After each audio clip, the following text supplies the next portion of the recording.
you're entitled to a portion of profits for doing the deal and making the investors the money. You gave them the first 8%. You've probably been doing that a little bit. Now there's extra proceeds. And that's where you as a sponsor can start to make, a percentage of the profits on that deal.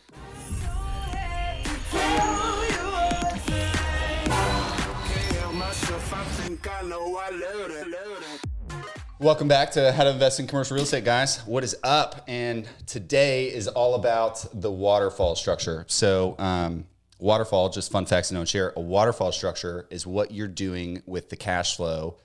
Nothing above the cash flow line. Just you raised money on a deal. You went and bought an investment deal, and you have cash flow you're distributing to your investors, and you're distributing that through what's called a waterfall. Okay. Super Tell easy. us about it, Brian. Well, a waterfall. Waterfall is how you distribute the cash, who you distribute the cash to. It's a legal description. It's going to be in the operating agreement typically. Yeah, so generally speaking, when you're getting in these bigger deals and you're getting into bigger types of investments, you've already established you want to invest in commercial real estate, yada, yada, yada. It's less important how much you own of that entity, right? So when you're putting a financial package together, when you're pitching an investor, you're not going to them and saying, hey, I'm soliciting, an investment for $100,000, we're raising $1 million.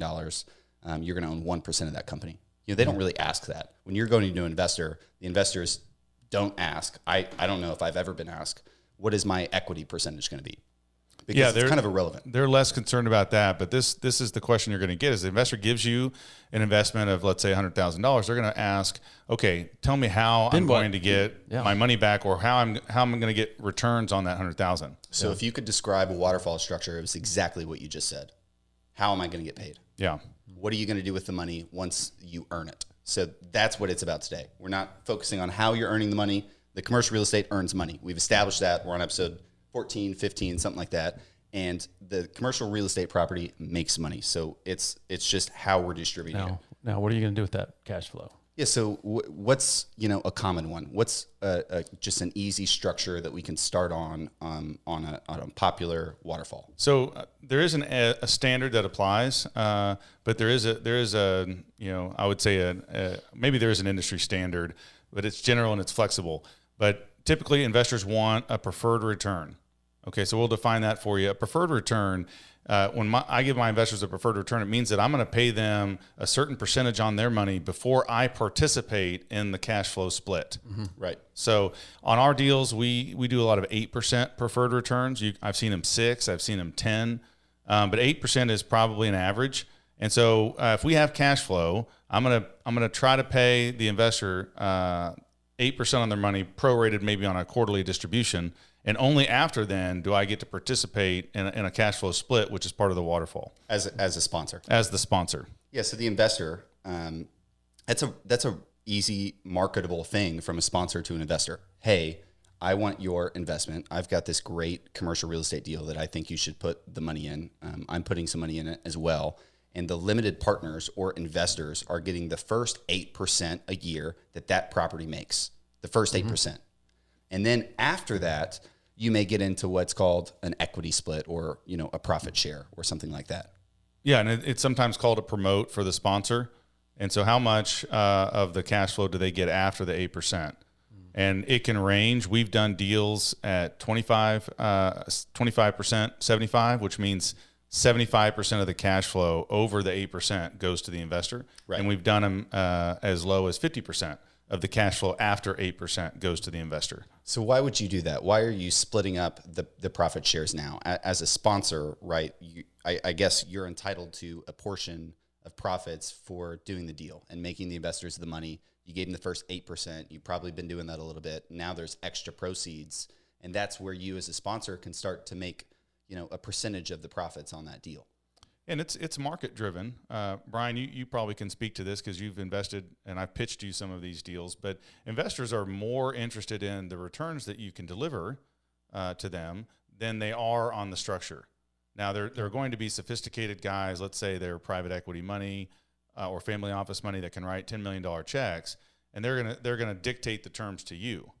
But when you're just raising funds from friends and family and coworkers and things, they're more interested both in you as the sponsor and in the return that you're going to give them. So for us, we were doing high cap deals, maybe slightly more risk, so the returns were better. And so we say, hey, we're going to give you the 8% before we touch it. But if the deal is, let's say it's 16% total return, cash on cash return, then I can give the first 8 goes to the investor, and then we may split what's left 70-30 or 60-40. And so let's do the math easy. Let's say it's 50-50. Right. Then you have 16. Yeah, we have 16. So the first 8% goes to the investor, and then the second 8% gets split up 50-50. So 4% to the investor and 4% to me as the sponsor.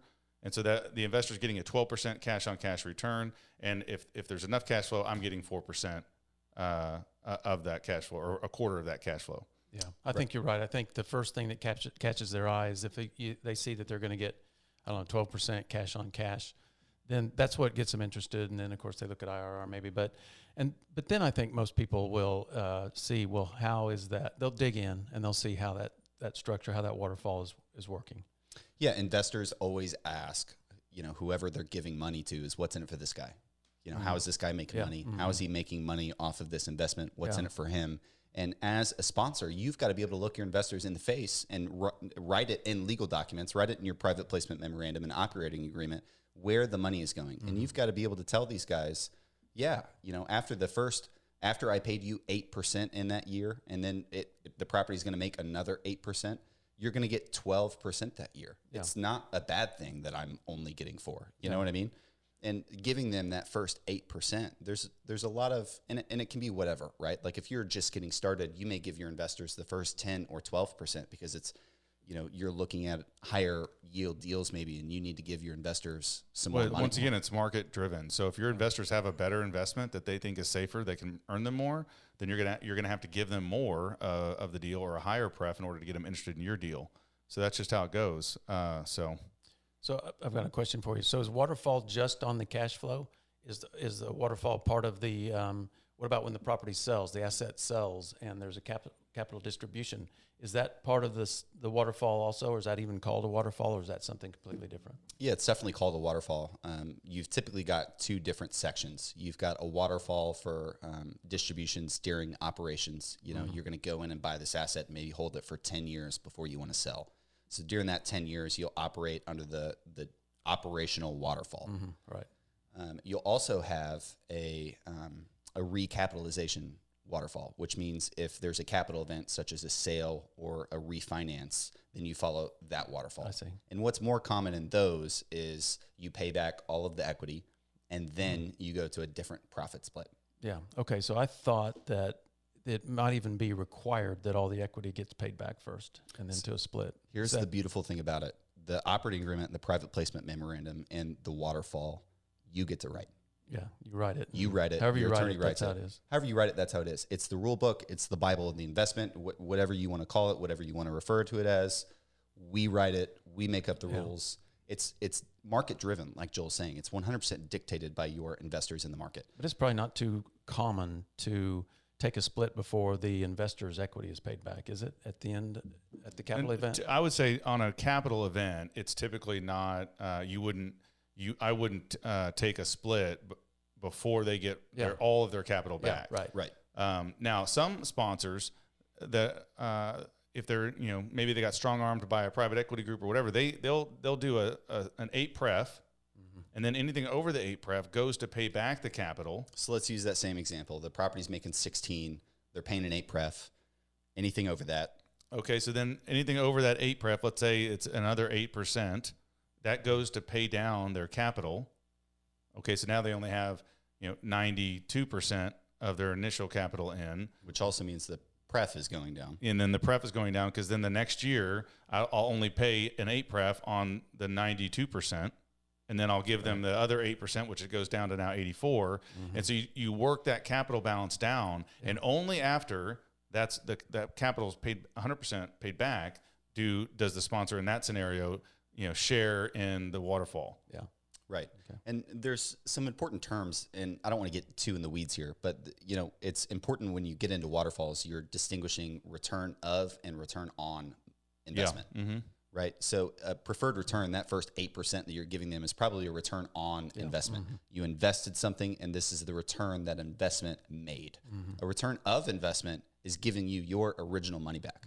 So you have to be able to distinguish that. And it's important that if you're doing it like we just described, where you're paying an 8% promote or whatever, and then anything above that the property produces, you're paying down the investor capital, that they need to be aware of that. And that needs to be written in the business plan from day one, right? Because that would be a different structure than somebody saying, hey, I'm going to hold all of your money for the entire 10 years, as opposed to, because that preferred return's going down. In year 7, you're probably going to have 50% of the investment left in the deal, and you're only getting 8% of half of your investment.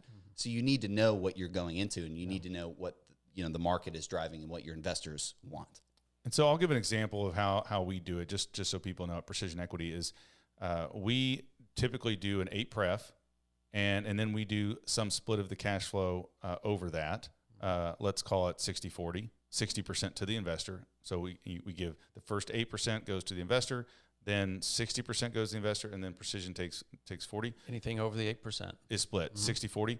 And that's how we address yearly cash flow. And then if there's a capital event like a refinance or a sale, then as long as we've paid at least the 8 pref through the whole holding period, then we pay 100% of the capital back, and then we split 60% to the investor and 40% to Precision Equity of the profit that's left over. Yeah. Okay. Yeah. But the split could be different, right? For the cash on cash over and above the pref, the split could be different for the cash on cash and for the capital distribution, right? Or is that usually the same?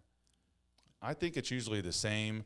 There is a situation where, and it gets a little complicated on calculation. We try to keep it simple, but let's say it's an 8 pref, and then it's a 70-30 split, and until I get the investor to 12%, and then it may switch to 50-50. Oh, okay. And so you're basically, you always want your sponsor's interest to be aligned with yours. That's why the pref makes so much sense, is that, hey, they don't get to participate in any profit until they at least get me 8% on my money. Yeah, because why should they? If you're promising them a 12% cash on cash return, I don't want my sponsor really making anything until I'm getting pretty close to that, what you pitched me, right? Yeah. And another really good point, I think, is that these can be as complicated and as simple as you want them to be. Like you said, you can say, hey, they get 100% of the cash flow up to 8%, and then it's 70% of the cash flow up to 10%, and then it's 50% of the cash flow up to 15%. I mean, you can do this forever and ever and ever and ever. At the end of the day, you're going to have to write it in the docs and explain it to people. And people have, sophisticated guys, and even us, you can go through these and it can get complex really fast because there's so many entities, there's so many splits. It's a lot to keep track of if you're just now starting. So I would highly suggest to get something that your investors can understand and digest. Like, don't do an IRR hurdle on your first deal. That's so complicated for your first deal, and your investors aren't going to understand it. And what people don't understand, they don't invest in, guys. Yeah. I agree. Our first couple of syndications, we did a straight 75-25 split with no pref. Now, I still got some people to invest at. Now they want a pref. They're used to a pref. But back then, that was as simple as it was. If the property made money, then we just gave 75% of that profit to the investor, and we kept 25 as the promote. So it can be really simple. Yeah, I agree with you. If people look at that and they just don't quite understand it, they don't want to put their money towards something they don't understand. It's kind of like when I go gambling, I don't understand craps. If I do craps, I'm just going to be throwing my money away because I don't understand it. Yeah. So yeah, you're right. They're not going to invest if you make it too complicated. Yeah, and another big thing is ask questions. I know we did a whole episode on asking questions and, asking bigger questions or whatever, but you need to be going out to people who are raising money or doing deals or investors and just ask them, hey, would you be interested in something like this? If I could find you a great commercial real estate deal and pay you the first 8% a year, would you be okay with me taking 30% of the profits above and beyond that? And I should still be able to get you 12? Yeah. What? You should be able to have that conversation with some people. Yeah. And if you can't, you're not going to be able to raise the money. Yeah. So you've got to start understanding it. You've got to start getting comfortable with it. You've got to start talking to people about it, and then it will become. Yeah, but you shouldn't be shy about about it because the fund manager needs to make something. So, I mean, Absolutely. he's got a lot on the line. So shouldn't be shy about saying that, well, I'm going to take some of the split. The fund manager is going to take some of the split over and above the pref. That's a really good point. Don't be afraid of getting paid for being a sponsor. You know, we want to encourage people to get in this game. You know, for me, we've made a lot of investors a lot of money. We've paid distributions above market, I would say, for the last 10 years straight. And yeah, we've sometimes taken a little bit more of the back end profit over the 8 than maybe some family offices would let us or some private equity would let us. But the idea is that I'm delivering good investments for the investors, and the investor should want the sponsor to be motivated. You know, just like right now, we haven't pitched a deal in the last year because they're hard to find.